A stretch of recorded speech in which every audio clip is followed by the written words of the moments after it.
Funding for the Writing Code has been provided by the National Endowment for the Humanities. Great ideas brought to life.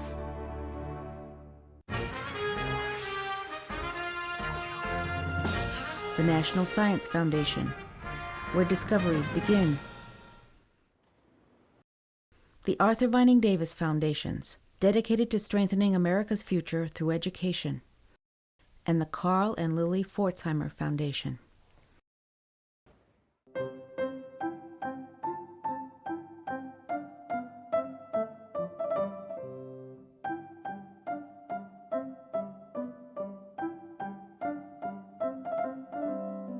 Writing is a relative newcomer. It was invented, as far as we can tell, in a small number of places on Earth.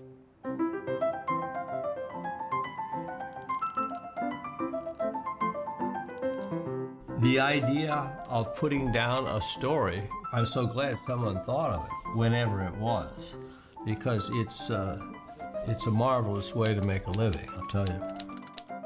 Writing is a code. It's the making of marks that you then have to understand that these marks can be retranslated into speech. So written words are to speech as black and white musical notes on a page are to music.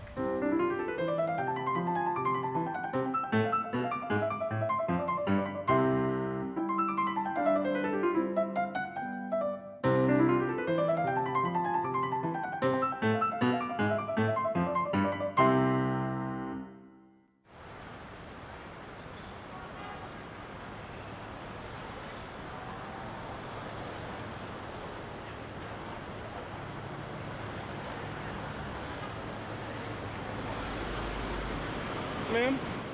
Yes? If I may, can I ask you a question? This is from Shakespeare. There is further compliment of leave-taking between France and him. Pray you, let's sit together. What does that mean? We assume that literacy is nothing but a good thing. But I don't know. I mean, are literate people better than illiterate people? Are they more ethical? Do they lead happier lives? I don't think there's really any evidence for that. So the real question is, what does literacy do for people? My name is Tim Berners-Lee. I invented the World Wide Web when I was working in Switzerland and Geneva. Now we are here at MIT in the Computer Science and Artificial Intelligence Lab. It's a great building because you've got all these sight lines through the different places. http://www. something or other. Most of the use of computers will just be as a tool. The web of information becomes part of one's life. We know how to use it. It's integrated, and it's just one of the many tools we use. The communication through the medium of a computer, a keyboard and screen, is part of the communication with other people, which we use as well as meeting them face-to-face and talking to them on the phone and so on. The written word is alive and well, and it's flourishing on the internet as off the internet. The hard question is, what does literacy look like? And it certainly has to include the classic skills of knowing how to write coherently and how to read accurately and how to speak accurately and coherently. But that isn't enough anymore. A lot of folks ask why it is critical to learn how to read and write. If you don't learn to read and write, you're not going to make it in life.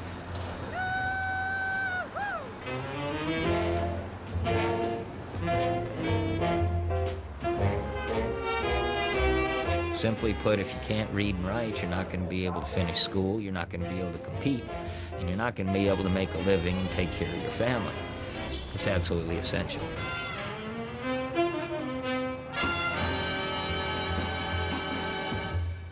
Illiteracy is a problem. Children don't learn to read to the level that they should. Educators are not satisfied with the results. Children tend not to read even though they know how. And I think the figures are something like 30% of the population does not read better than an 8th grade level. Writing systems evolved over many centuries, sometimes millennia, because it's so hard to solve the problem of getting language down on the page. It's hard to imagine how impermanent language is when there's no such thing as writing. Basically, speaking is manipulating a mouthful of air. When you have writing, you can take something that you said and put it down and it becomes permanent.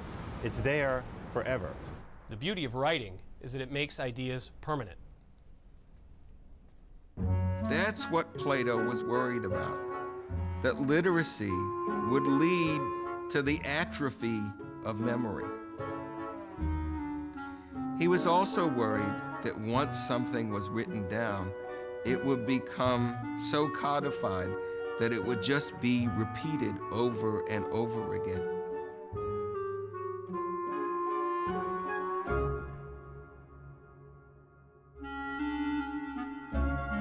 I don't believe that. He was a very wise man, but he lived long time ago. And before all this technology came upon us, you know, I don't think that it's just so cut and dry, especially in our modern day. Writing and talking make different demands on your mind. For writing, you have more time to think about the information coming in. You can reread it. It has to be processed through the occipital lobes at the back of your head first. That's where visual information comes in. On the other hand, spoken information just slips by quickly. You need to be able to process it in auditory cortex, just inside where your ears are, and you have to be able to catch it on the fly. No chance to reread it or rehear it. The trouble with writing is that all you've got is the words. You don't have the inflection in your voice. You can't slow things down. You can't speed up. You can't hesitate significantly in the way you do in speech. You can't wave your hands around. You don't have those gestures. So all you've got is the words.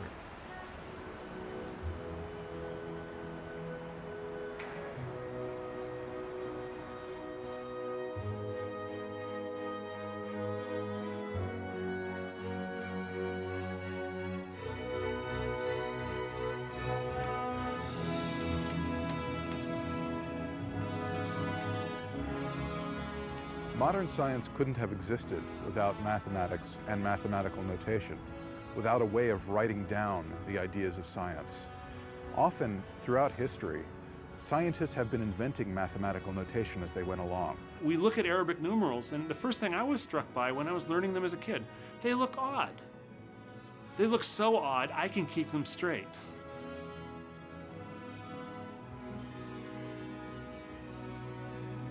It's hard to think of a world without zero, but for millennia, many civilizations didn't have it. The Greeks didn't have it, the Egyptians didn't have it. Aristotle, the Greek philosopher, rejected the idea of nothingness and of infinity. To him, nothing and infinity were abhorrent.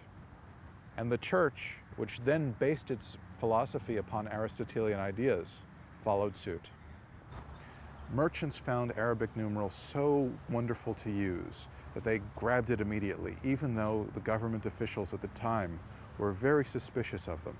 In fact, in 1299, a Florentine government banned the use of Arabic numerals because they thought it was some sort of secret code used to send messages or to cheat customers. But the Arabic numerals were so useful, so important to mathematics, to science, and especially to banking, for we know that money makes the world go round. The bankers won out. Without a notation for understanding and writing down numbers, much of science couldn't be done. There's lots of things that you can't do with writing that you can't do with language. You can't describe the way something tastes or the way something smells very well. You can't describe sounds very well. And you certainly can't describe the way a landscape like the one behind me looks in just words. You can describe it, but you're not going to be able to convey it.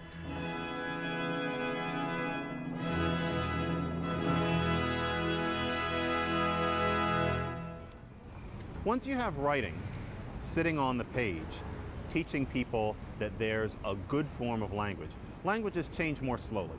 Because after all, what language are these people actually speaking? Shakespeare would recognize it, but he'd think that we spoke really, really funny. Chaucer would need a stiff drink to even communicate with us, and he would miss most of it. and the person who wrote Beowulf would have no idea that we were speaking English at all. We can understand the language of Shakespeare with difficulty, but Shakespeare, after just about the same amount of time, would have found Old English completely opaque. On the other hand, how easy is it to understand Shakespeare today?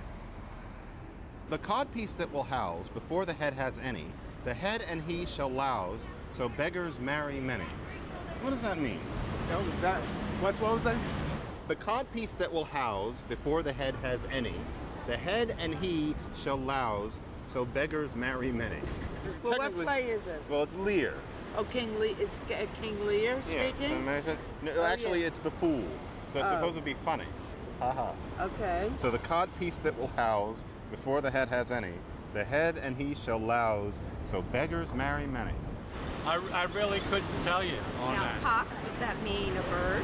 Well, actually, it was codpiece. Cock. Yeah. Okay.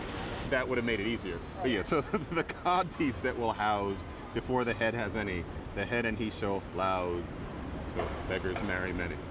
Sounds rude. I have absolutely no idea.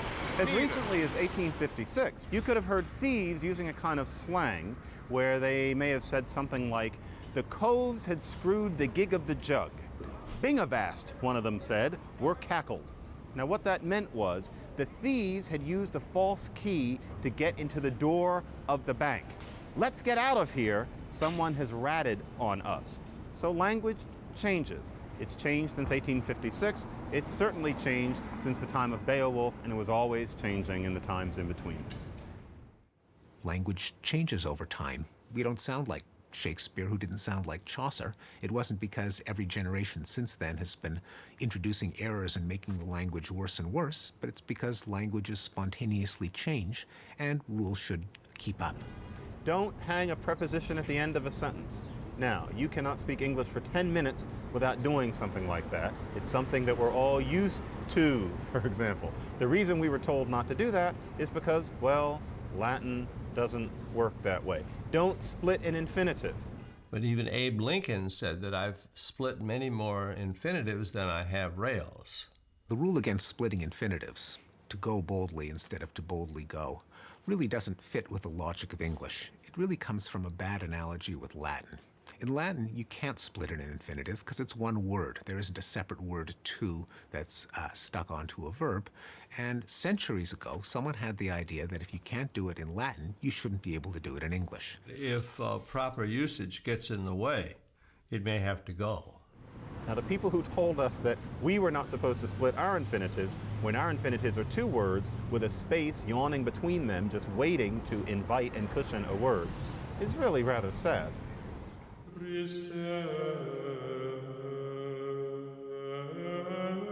Monks in Ireland found it difficult to read the Gospel in Latin. In the 7th century, they came up with a brilliant idea to put spaces between the words. This made reading and writing much easier.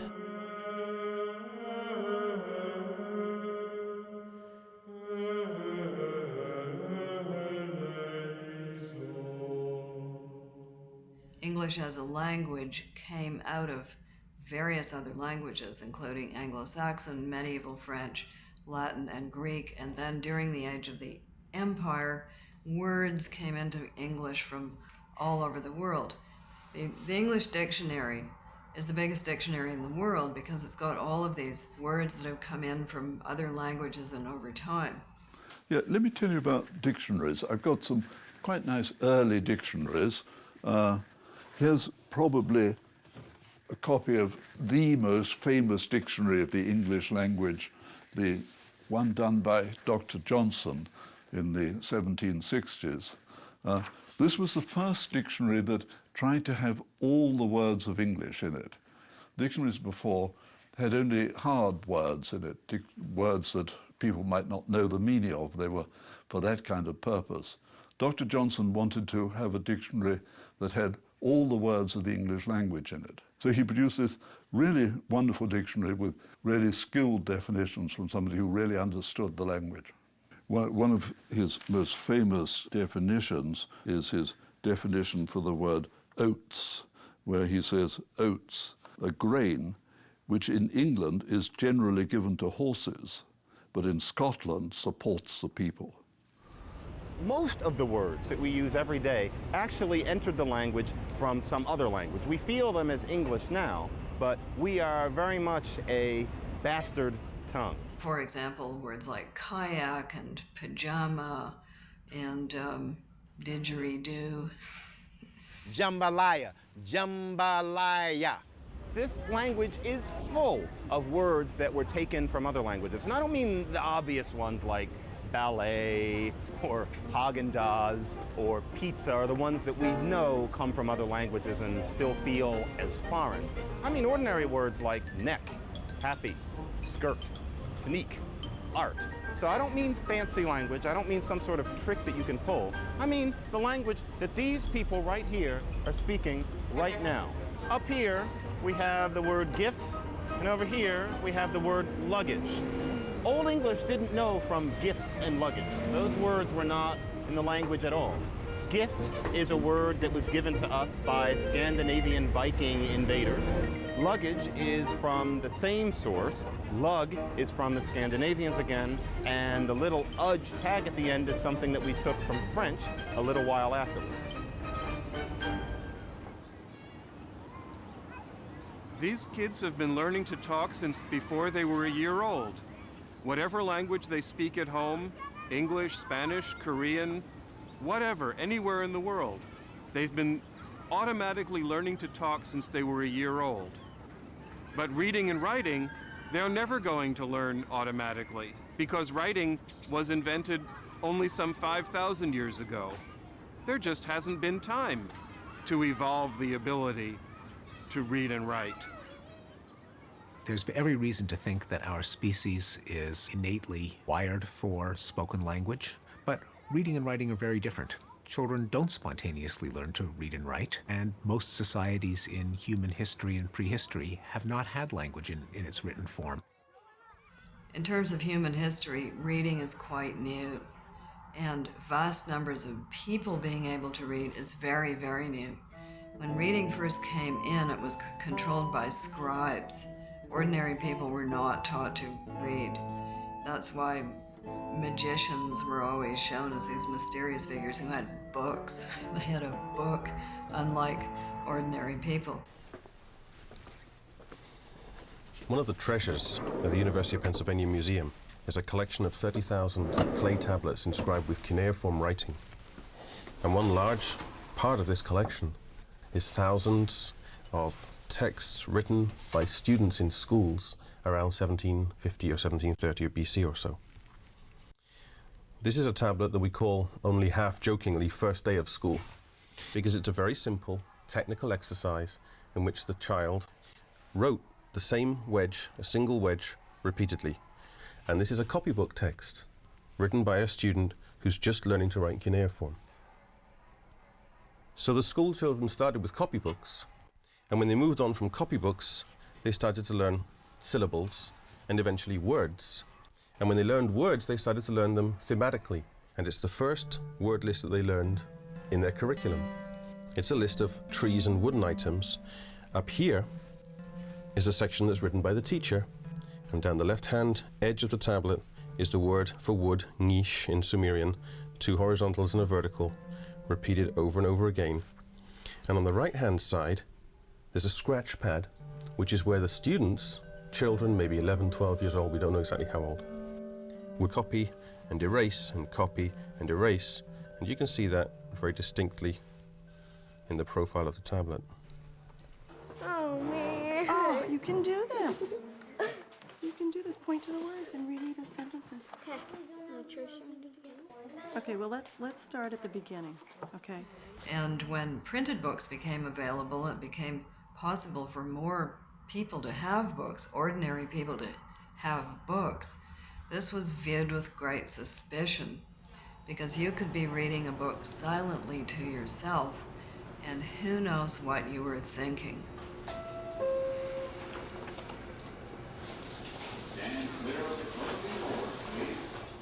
During slavery in the United States, for instance, it was illegal for slaves to read. and those that learned to read and write had to do it in secret. It was hotly debated in the 18th and 19th centuries whether such people as young girls should be allowed to have novels and should be allowed to read by themselves because it might have a bad effect on their morals.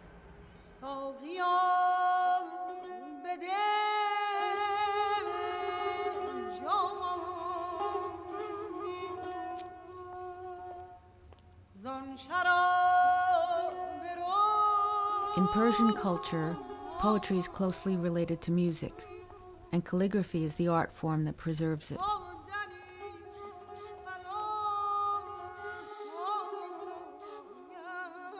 In the 14th century, a Persian master calligrapher created a new form of writing called nastalik, the bride of scripts, which is still used to record the work of great poets such as Rumi.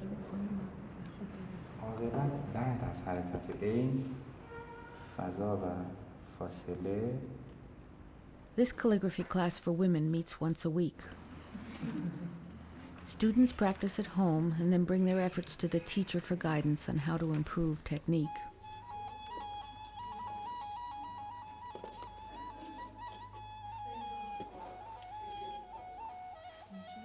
Calligraphers use what they call principles of writing to guide the pen. Balance, relation, combination, grace, dignity,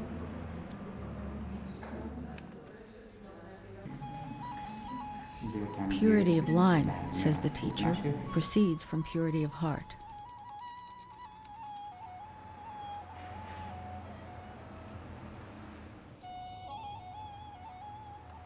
This is a skill that takes years to master.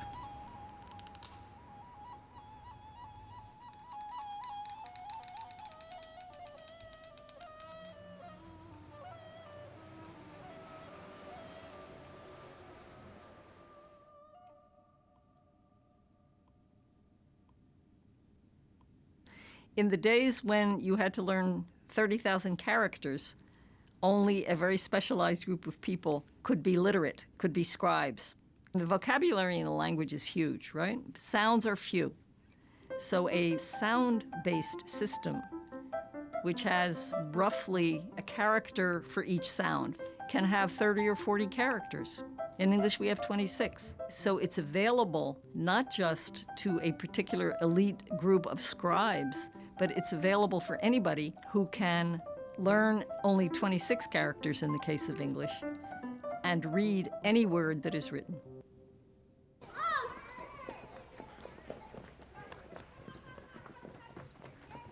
It wasn't until the 19th century that mass literacy became a goal. And then only in the United States, where people came up with the truly revolutionary idea that everyone had to go to school and everyone had to learn to read and write, that this was a social obligation. Of course, that raises the question of how you learn to read and write, a question that's still with us today. The American educational system is often very romantic, assuming that children have such a natural desire to learn that all they need is the right environment and it will spontaneously blossom.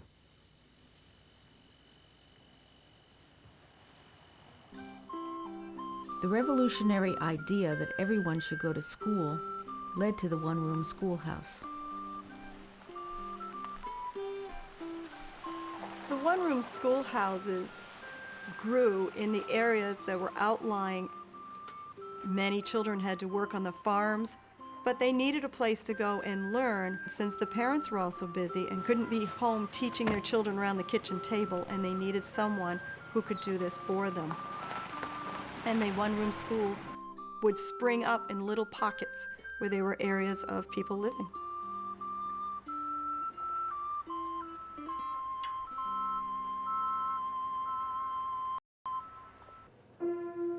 I pledge allegiance to the flag Reading is not easy. The whole concept of reading is a very complex and a very difficult process.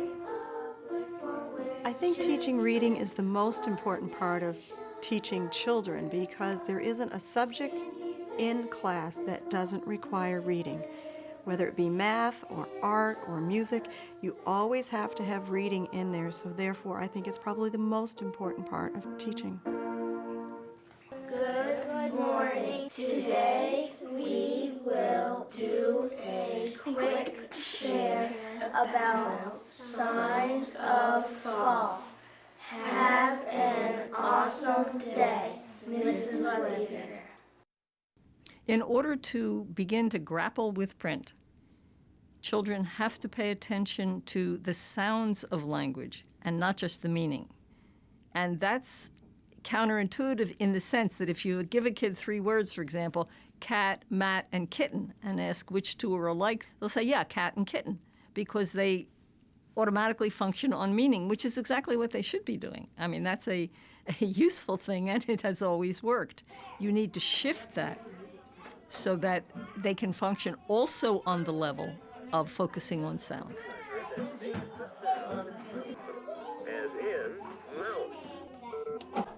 Writing is counterintuitive. We expect to see an image and hear a sound. Now we must teach them to hear an image and see a sound. How about you just do that? Oh, he could, couldn't he? Yeah. She gave one sharp kick and waited to see what would happen next. A child learning to read has to make a number of pretty spectacular mental leaps. First of all, they just have to get the concept that words and sentences can actually be put down as patterns of ink on a piece of paper, and that you can look at something which is just lines on a page and call to mind the sounds of speech. Let's take this word belfry apart. Look at the first syllable. What letters are in the first syllable? B-E. B-E. No. Right. Another one is that in the case of alphabetic writing systems like the one that we have in English, you've got to mentally chop a word into the pieces that correspond to those squiggles on a page. A, B, C, D, E, F, G, H, I, J, K, L, M, N, O, P, Q, R, S, T, U, V, W, X, Y, Z. The word cat, for example, is written as 3 different symbols, C, A, and T. You might even think that it's pronounced as 3 sounds, but it really isn't. If you were to look at the speech waveform of a person pronouncing cat, it doesn't have a piece corresponding to k, followed by a piece corresponding to a, followed by a piece corresponding to t, but they're smeared over the entire waveform. I don't say ka'ata because that doesn't mean anything. What the heck is a ka'ata, for instance? Okay, well, let me record a piece of sound. What are the right words? I think that got it recorded. It's C, and here we are. There it is recorded. Now, if we make a picture of that, the kind of picture that's called a spectrogram, it will look like this. And you can see that it's very difficult to tell where vowels and consonants separate. And here's the what are the right words. All these syllables show up clearly, but there are no separate bits within the syllable. There's no separate W, there's no separate R in right. Vowels and consonants are things that we've devised as a way of writing things down. They don't exist in the sounds by themselves. In order to learn what k, a, and t correspond to, you've got to mentally chop that sound into units that aren't really out there in the world, but are deeply buried in the organization of language in the brain. K, a, t. Cat. Well, what's the next letter? I need a H, T, I don't do B. You don't know how to do a B? This way, I'm done. Does that look right? It's probably done. Good. Bug. Okay. The advantage of 8 children is that I can use 8 different systems or 8 different tricks if I need to for all the subject areas. One-room schools were a way of life, and they seem to have disappeared. There's very few left in the country.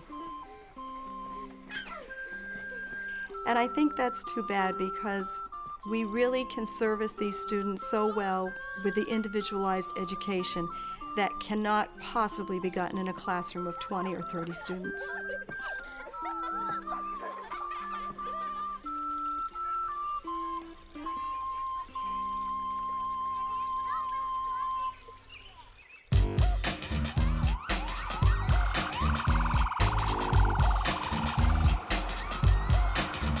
For many, many years, from the Revolution through the 1950s, people were segregated, and individuals of color were not provided opportunities to engage in the types of education that would help them learn to read and write. That didn't really come about until integration took place.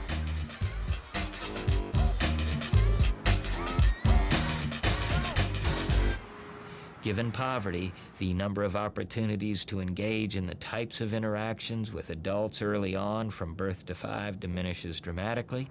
A lot of the parents don't read themselves, and poverty brings about probably the impetus for the continuing cycle of illiteracy. When children have had no background, no books at home, and no time with parents spent reading to them, it's foreign territory. There's no reason to pay attention to it. It's not something they ever expect to do. If people in your environment read, you will see a point in reading. If they don't, why should you? It's easier to watch television. I think television and video games play a big role in student attention these days. They're very used to being able to go home and flip on the TV and grab a bag of hot Cheetos and play their video games, and that keeps them happy. So when they get to school, they need something that's gonna jump out at them too and keep them happy and keep them excited. Let's sound out lunch. Ready? Ooh. Up. Glenn? Lunch. Sometimes I hope that the web has undone some of the damage that television has done in making us less literate, with all due respect to the medium. I think one of the nice things about email is that people communicate using the written word, and the written word is expressive in a different way to television. Television can show you things that you can't see on a black and white printed sheet, but a black and white printed sheet can make you imagine things that you could never see with television. You're gonna bring me your old pencils, and you're gonna get new sharp pencils. How many? 2. And we called 2 things a what? What did we learn yesterday? We called a pair. First grade is an amazing year. They come to you basically not able to hold a pencil. And then each day we build, and it's like a building blocks. And then towards the end, they can read and write, and almost to chapter books. In some ways, they're being taught well, and I think that some of the efforts of teachers are misplaced. And they're trying very hard to do what they think is right, and I think they get mired in mechanics. Good, super. And can neglect reading for meaning, and then you're into the whole controversy as it plays itself out between the mechanics of reading and reading for comprehension. Vine. What's the word? Vine. Now, look at the word cover, write. The teaching of reading is controversial. We've had the language wars in this country over how to best to teach kids to read. There have been the proponents of the look-say method, in which children are supposed to pick up on the shape of an entire word. That was the idea behind those Dick and Jane readers that I grew up with. There's the whole language method, in which children are immersed in a text-rich environment and are supposed to spontaneously pick up on the ability to read the way they spontaneously learn to speak. There's the method of phonics, in which children are drilled on correspondences between sounds and letters of the alphabet. The phonics method is to work at first on sounds and letters and combining them. Remember we talked about what good readers do? Good readers know their sounds. Sit up like good readers. Ready? A. A. B. C. When children are at the point where they can attend to the sounds of words, the first thing, the easiest thing, is to deal with how words begin. So they can tell you that mother, milk, mud, meat, all those words begin with the same sound, m. And you can talk about beginning sounds. M. N. That's a big step, and that's usually the first one they can take. When I was first becoming an educator in New York City, I was trained in what was then called whole language, which was the idea that students came into the classroom with a lot of knowledge about language because they were speaking, and they could use that knowledge to apply it to their learning to read, using the context, looking at what makes sense, what they would expect to hear next, as well as looking at the phonetic sounds of the letters. You do need both. If you use the whole word method exclusively, you'd end up as if you're reading Chinese. You'd have to learn a different, like an unanalyzed character. You'd have to use a different character for every word in the language. And we have an alphabetic system, and we ought to make use of that. And in fact, people do mix the methods, so to speak.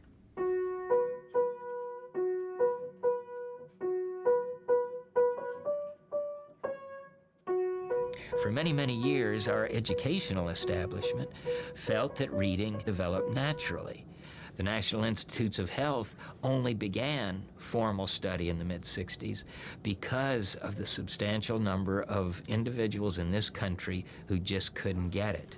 And given the rising or increasing importance of literacy, the need to figure out what goes wrong when folks don't learn to read became critical. Read. Children are ready developmentally to write before they're ready to read, because reading means interpreting someone else's idea. Writing means expressing your own. You already know what's to be said. In reading, you have to figure out what somebody else said. I think that in order to teach children to read, we ought to begin with letting them write. Well, I think that's true, that learning to write is a really powerful tool in learning to read, because the kids are very empowered by seeing their own language, their own thoughts coming out on the page, and they start to understand that written language is a tool for communication. And also, as they're thinking about what letters are going to make the sounds of the words that they want to write, they're actually using phonics themselves in a way that's meaningful to them, and it helps them to really make sense of that phonics stuff so it's not just abstract. S-N-A-K-A. Do you want to talk about spelling at all? Yeah, why not? I'm really good on spelling. Yeah, that's what I'm getting into here. English spelling is notoriously quirky and illogical, and there are lots of poems that make that point. Beware of herd, a dreadful word that looks like beard but sounds like bird, and it goes on from there. I take it you already know of tough and bow and cough and dough. Others may stumble, but not you, on hiccup, thorough, laugh, and through. I think spelling is difficult all around. Just when you think you know how those words are going to be spelled, they change the rules on you. So what about spelling reform? Should there be changes to make reading easier? These things that aren't going to be changed rapidly. It has to be adopted by people in positions of power if there is going to be any change whatsoever. And as you know, moving people in power is not always the easiest thing to do.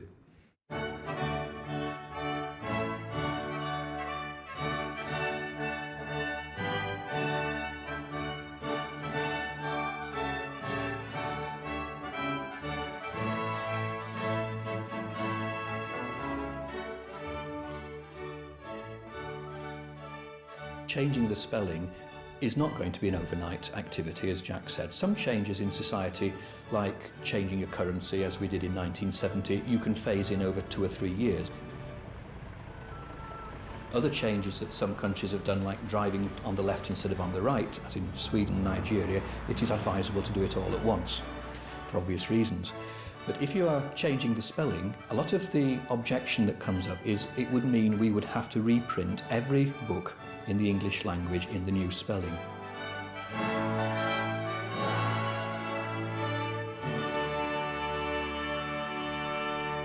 There are reasons why you wouldn't want a spelling system to reflect the sound too accurately. One of them is that people in different parts of the English-speaking world pronounce words differently, and you don't want to have a separate spelling system for each one of them. Mary, marry, and merry. In my dialect, I pronounce those three words differently. Merry, marry, and Mary. A reading teacher doesn't have to make that child recognize that they should be pronounced differently. That child pronounces them the same. He gets along fine. The spelling system works fine for all the dialects. In terms of reforming English spelling, or in fact of any language where spelling needs reform, and this took place in Russia, it's taken place in Turkey, Korea, and so forth, change is possible. And if you see language as a technology, is a vital aspect that this technology can only be usefully employed if it's simple. The purpose of spelling isn't just to convey sound, but also to convey the identities of words. So let's take the word recede. That can be spelled in two different ways, R-E-C-E-D-E and R-E-S-E-E-D, as in seeding a lawn a second time.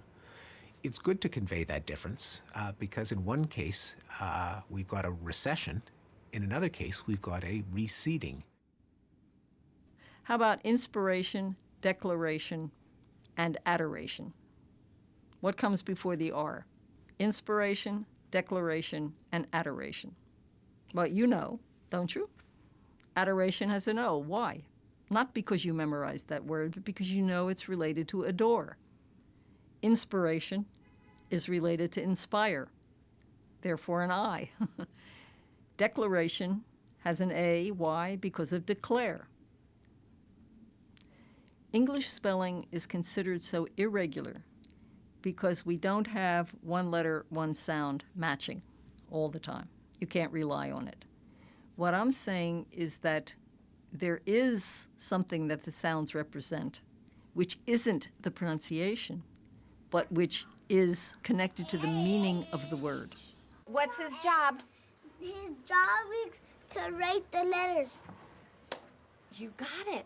We're at a time when we have the information that we need to help all children learn to read.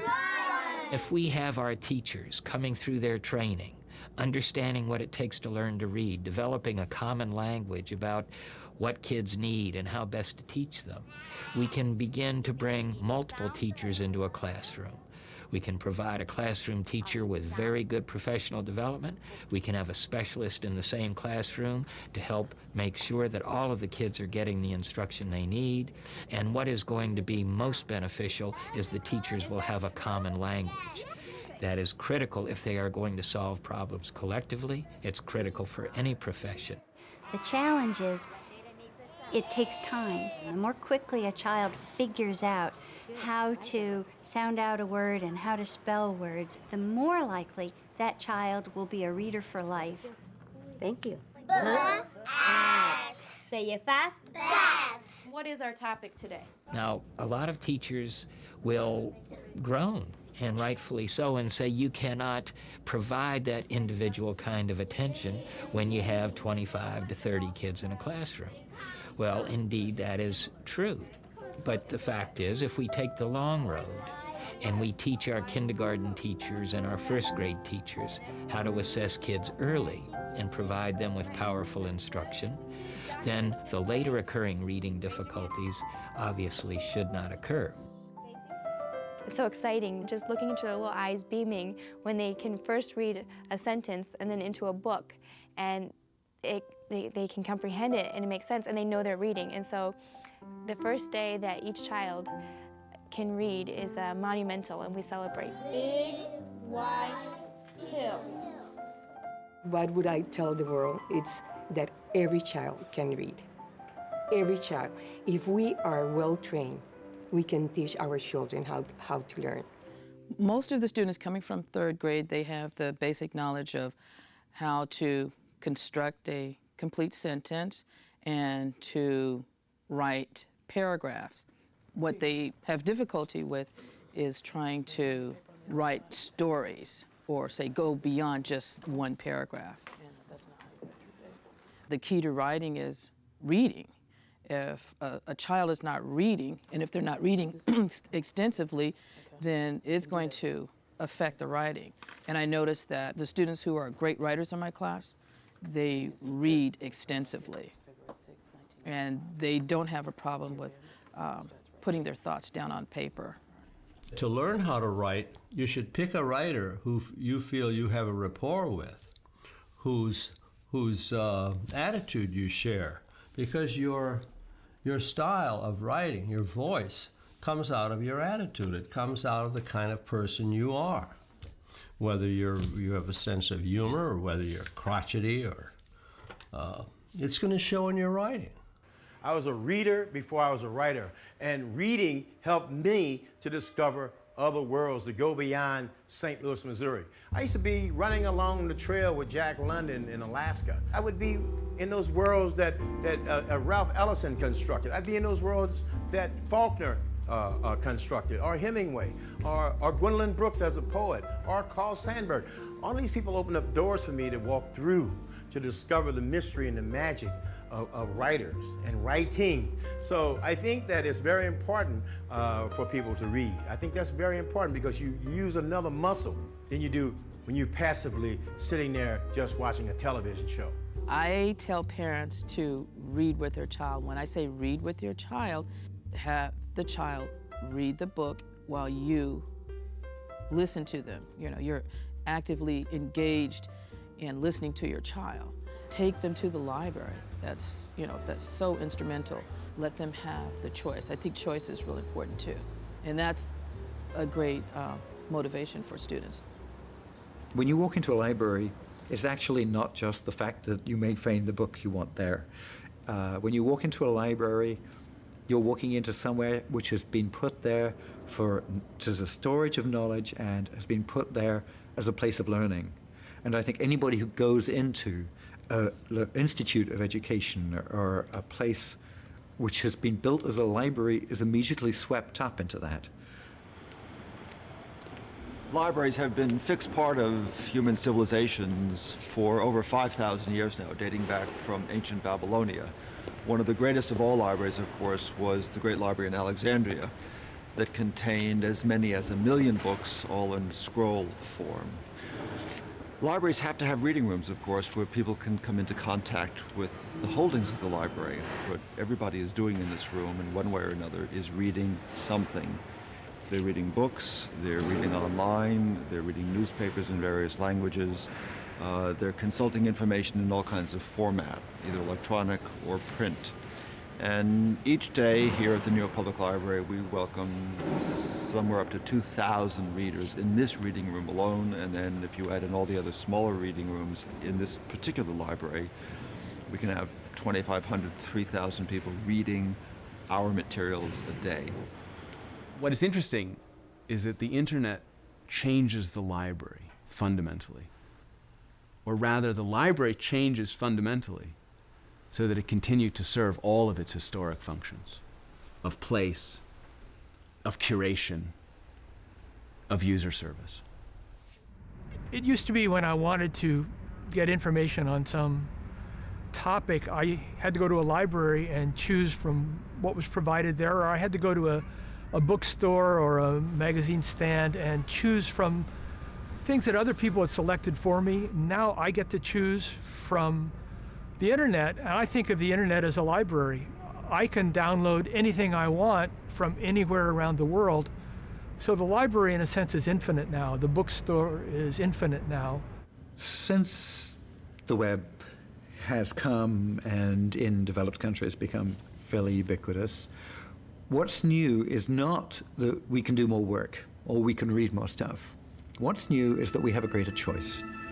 So what's changed is that a person can go to their computer and go to anywhere in the world, can get involved in almost any activity that they're interested in. So it means that you can do anything, but of course you can't do everything. So it means that a person has got a much more difficult choice. We have no choice but to select a subset of information. There's too much of it for us to read it all. It's way more than you use or read in a lifetime. So my picture of how we use information now is we filter. Our form of literacy is a series of filters about what I will and will not pay attention to. Which newspapers will I read? Which television shows will I watch? There's way more of everything than I can consume or pay attention to. Too many phone calls, too many web pages, too many newspapers. So literacy now consists of filtering, selecting the right stuff for me. And that's what we call literacy now. It's an economy of attention. It's filtering, choosing, selecting, customizing. The value, of course, of a Google and a Yahoo and a search engine type technology is it does allow us to, throw up a search. I mean, I was doing it last night with my son. It was looking for information on continents, and we had to find some facts about Asia. And I think I just typed in Asia, and I got back some millions of hits about Asia. And we found some interesting facts about Asia, but it was very difficult to verify that those facts were necessarily accurate, or current, or even useful. We've changed from the world of clay sculpture in which you add knowledge by learning something to a world in which literacy consists of knowing what to throw away. It's like marble sculpture now. Throw away the right bits and you have art. Two things which were important about the way the web was designed. One was that it's completely universal. You can put anything in it. We shouldn't alienate data because it's only understandable by programs. We shouldn't alienate information from a particular culture or information that uses a particular character set or that's read right to left instead of left to right. The other is that it's decentralized in its architecture. Decentralized means that there's no central computer that everybody has to connect to. It also means that there's no central organization they have to connect to, be involved with or subscribe to or pay money to.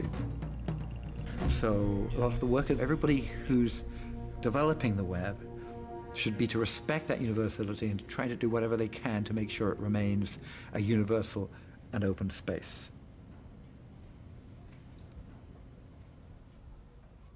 All books of Jewish authors are ordered burned in the public squares.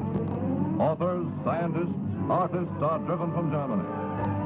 Jung schon den Mut zu haben, dem Leben in die erbarmungstoten Augen hineinzuschauen.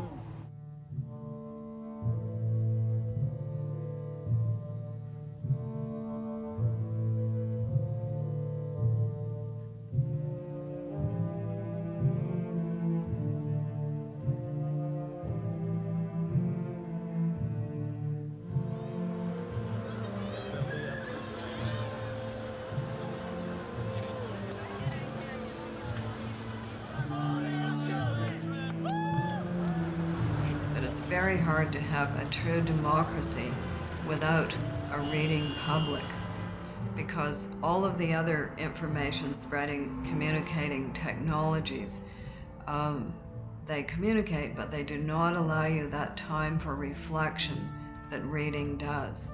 It's very hard to analyze and reflect upon an impassioned political speech that you hear on the radio or that you see on television.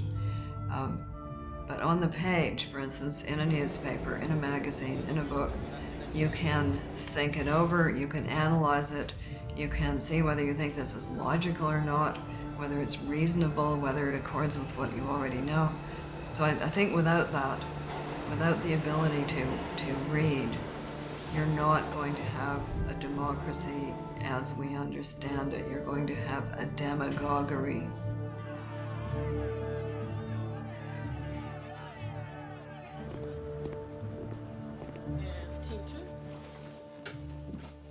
Our educational system has been optimized for an industrial society, which mastering an authoritative body of knowledge and reproducing it was the goal.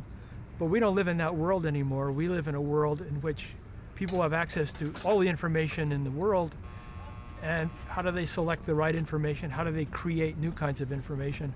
Our educational system isn't designed for that kind of creativity. It's designed to create predictability, reliability, not creativity.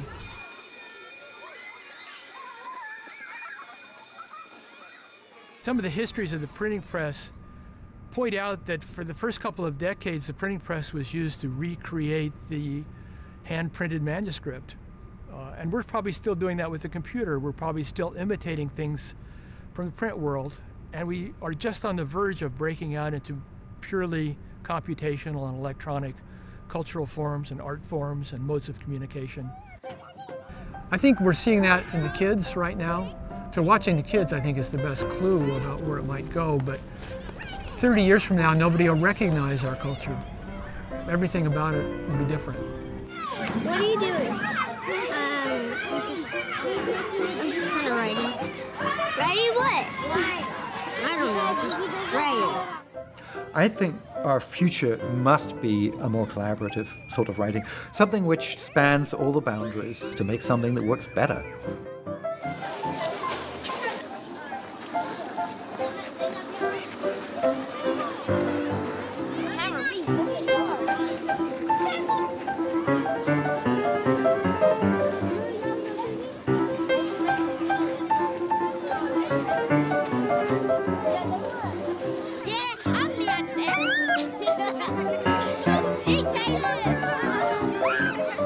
Is that a real camera?